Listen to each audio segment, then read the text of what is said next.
So personally, did you take that in your stride?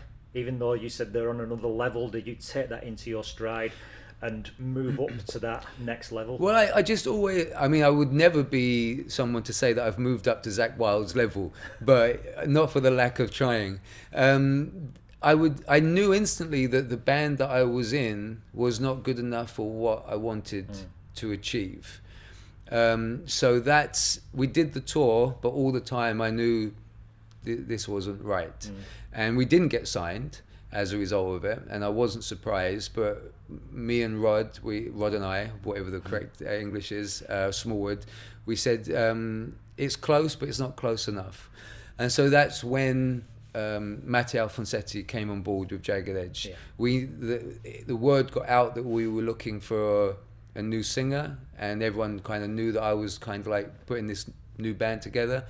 And Polydor Records were looking at Matty as an individual, and they said, well, if you work with him, we will give you a record deal. And they did. And then we were signed to Polydor, but we had never met each other. We hadn't done that thing that bands do, which is you form a band, you go around and you do clubs, you gel, you get your thing. It was like, here's two individual, here's a record deal, now make a record. Okay, never realised that. Yeah, that's what happened, and it didn't work. You know, I mean, to a degree it worked, but it didn't cross over into sales. You know, we released songs that stood the test of time, but we didn't gel as a band, as individuals. And it became very clear halfway through that process that the dynamic between the two writers wasn't going to last, and it didn't. And so Rod was just like, don't worry, we'll just start again, which is one of the things about having a manager like that. Yeah. You know, it's kind of like whatever the obstacle is, he would have either found a way to go around it, under it, over it, or just smash through it. You know, so one of the things that I'm very proud of is that I had Rod Smallwood as a manager, and to have the best manager in the world teach you about the music industry is something that not many people will get. No, exactly. So indebted to both him and Andy Taylor, who are a partnership.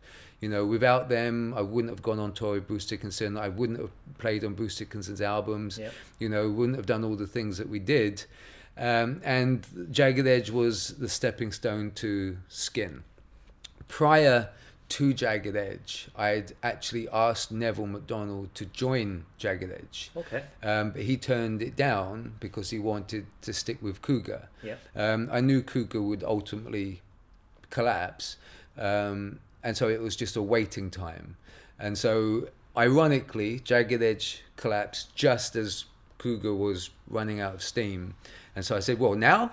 And he went, yeah, okay, let's give it a go. And the same thing happened. So what happened out of that, when Jagged Edge finished, we managed to get a bunch of money out of Polydor to basically, because they didn't take up the second option, and so they gave us some money as like saying a goodbye, yeah. Thank you.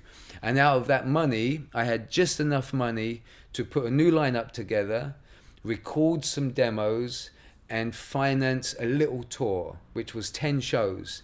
And this was still Jagged Edge? At that time, we were called Phoenix, I think. All right. Phoenix or Taste or something like that. And on the 10th show, which was a show in London, we got signed to Parlophone. And it was the final money. It was the final thing. And then from that, everything that happened with Skin came out of that. Excuse me if I've got the timeline wrong, but was it between Jagged Edge and Skin that you worked with Bruce Dickinson?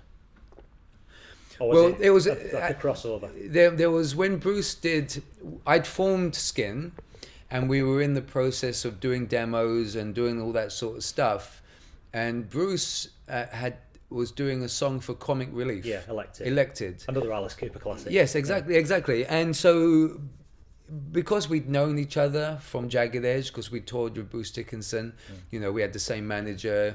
And Fabio, who was the drummer of Jagged Edge, played on Bruce's solo album. So there was a lot of crossover of people. Dickie Fleezer was Bruce Dickinson's drummer in the live band, and he became the drummer of Skin.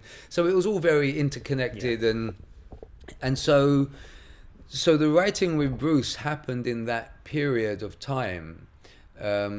I went out to record Bruce's solo album, his second solo album. He did it once with Keith Olsen, which I played on.